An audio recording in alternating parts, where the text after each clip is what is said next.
దేవకమ్మ మిమ్మల్ని పెద్దవాడు పిలుస్తున్నారు.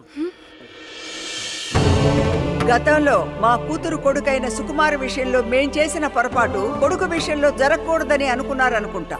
రాత్రి ఇల్లు సర్దుతుంటే మా వారి గదిలో ఇవి కనిపించాయి. తన కొడుకు ఒక కూతురుందని వీళ్ళ తాతగారికి తెలిసేమో. అందుకే దేవకిని తన మనోరాలుగా, తన సర్వాస్తులకు వారసురాలుగా చెప్తూ ఆమె పేరునే ఈ ఆస్తి అంతా రాసి పెట్టారు. ఈ నిజం ఊరందరికీ తెలియాలని మీ అందరినీ పిలిపించాను. మీ అందరి సమక్షంలో దేవకిని మా మనవరాలుగా అంగీకరిస్తూ మనస్ఫూర్తిగా మా కుటుంబంలోకి ఆహ్వానిస్తున్నాను. దేవకి,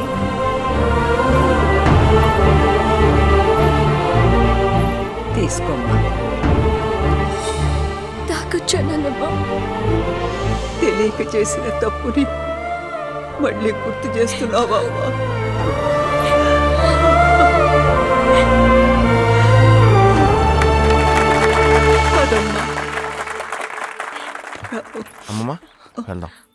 ఆగు, నీతో మాట్లాడాలి. నా తండ్రి దేవలరాజు రాఘవరావు అని నిరూపించుకోమన్నా, గుర్తుందా? ఇదిగో సాక్ష్యం. వీటి కోసం ఎన్ని నాటకాలు ఆడావో అందరికీ తెలుసు, కానీ ఎవరికి చేరాల్సినవి వాళ్ళకే చేరాయి.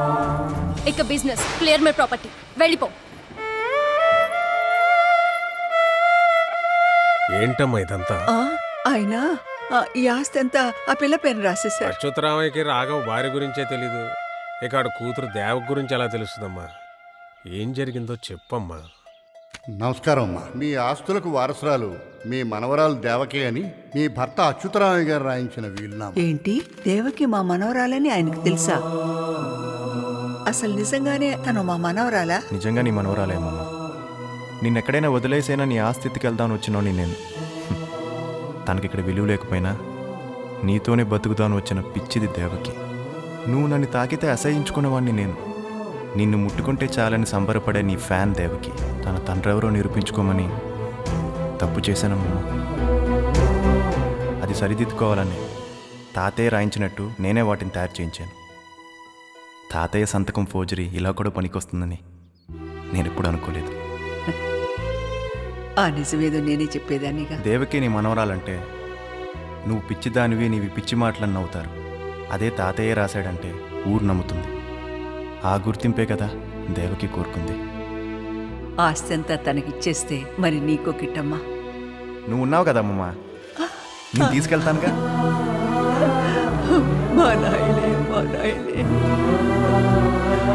సార్, మీరు చేసిన హెల్ప్కి వద్దయ్యా సుకుమార్. ఏమిటి మొదటిసారిగా నీ పేరుతోనే పిలిచానని ఆశ్చర్యపోతున్నావా? ఇంతకాలం నువ్వులా కనిపించలేదయ్యా. కానీ ఈరోజు మావయ్య ఇవి తన బ్యాగ్లో పెట్టేయండి.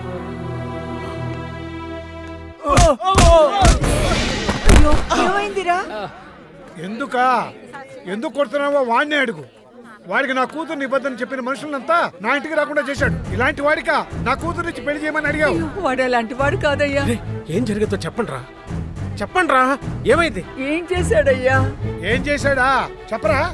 వర్ధనమ్మ, మీకు ప్రాణాలు పొయ్యడం మాత్రమే తెలుసు, మీ మనవడికి ప్రాణాలు తీయడం కూడా తెలుసు. నువ్వు పెట్టిన చిచ్చుకి కురుడు పోసుకోవాల్సిన ఆమె భర్త అనుమానం తట్టుకోలేక బిడ్డను తీయించేసుకుందిరా. చెప్పరేంద్రా? గుడ్లు బాధలు బాతుంటే చెప్పండి, ఏం జరిగిందిరా? నిజమేంటో చెప్పరా? అది కాదు మావయ్య. ఇంకేం చెప్తాడు? వర్ధనమ్మ, నీతో బంధుత్వాన్ని కూడా వదులుకుంటాను కానీ నా కుటుంబాన్ని చీల్చిన వీడిని నా అల్లుడుగా భరించలేదు. తప్పు చేసావో? చేసాడమ్మా. Divide and rule. వీళ్ళండి ఈ ఊరి పెద్ద మనుషులు. తాతకు తగ్గ మనవడు. ఇంకేముందిరా, ఆడు వాళ్ళ అమ్మమ్మ హ్యాండ్ టు హ్యాండ్ ఆడుకుంటారేమో బాధ పదనే. అది ఎప్పట్లో నన్ను తప్పుగా తీసుకో. నీ ముఖం చూపించకు. ఈడు మనిషి అవడంతే. అమ్మమ్మా అని చెప్పేది. నా కుటుంబాన్ని సర్వనాశనం చేశాడు. ఇలాంటి వాడికా నా కూతురు నుంచి పెళ్లి చేయమని అడిగావు? వర్ధనమ్మ, నీతో బంధుత్వాన్ని కూడా వదులుకుంటాను కానీ నా కుటుంబాన్ని చీల్చిన వీడిని నా అల్లుడుగా భరించలేదు. విన్నారా? వీళ్ళండి ఈ ఊరి పెద్ద మనుషులు. తాతకు తగ్గ మనవడు. సుకుమార్, నేను నీతో మాట్లాడాలి. శాంకర్ ఏదో మాట్లాడాలను. శాంకరి నిశ్శబ్దాన్ని భరించలేకపోతున్నాను, ఏంటో చెప్పు. కొద్దిసేపటి నా నిశ్శబ్దాన్ని భరించలేని వాడివి నేను చెప్పే నిజాలను ఎలా తట్టుకుంటావో అని ఆలోచిస్తున్నాను సుకుమార్. చూడు సుకుమార్, ప్రపంచంలో వేడి చల్లదనమని రెండుండవు. వేడి లేకపోవడమే చల్లదనం. అలాగే బ్రతుకు చావు కూడా రెండు కావు. బ్రతకలేకపోవడమే చావు. నా వాళ్ళందరూ లేని జీవం లేని బ్రతుకు బ్రతికినా ఒకటే, చచ్చిపోయినా ఒకటే.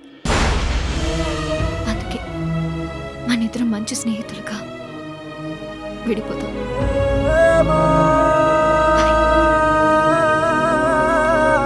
ఇక వెళ్తాను.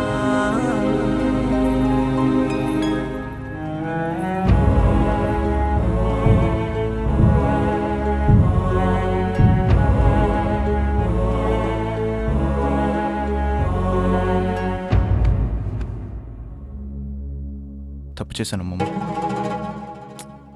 ఇంకెప్పుడు అలా చేయను. పద మనం బయలుదేరుతాం. అమ్మమ్మ, అమ్మమ్మ, అమ్మమ్మ, అమ్మమ్మ. కిట్టమ్మా, ఇది చూసావా ఏం రాశారో? ఏ కారణంగా భగవంతుడు ఒక విలువైన వ్యక్తిని నీ జీవితం నుంచి తొలగిస్తాడో అదే విలువైన కారణంతో అంతే విలువైన వ్యక్తిని నీ జీవితానికి చేరుస్తాడు. అర్థం కాలేదా? కదిలే కాల ప్రవాహంలో కలిసే కట్టెలం మనం కిట్టమ్మా. కలిసి ప్రయాణించే ఈ కొద్ది దూరాన్నే జీవితం అనుకుంటాం. అబ్బా, ఆ దుమ్ముగాడి ఇంగ్లీషు నీ తెలుగు నాకు అసలు అర్థం కావు తెలుసా? అర్థం అవటానికి ఇది తెలుగు కాదయ్యా, జీవితం.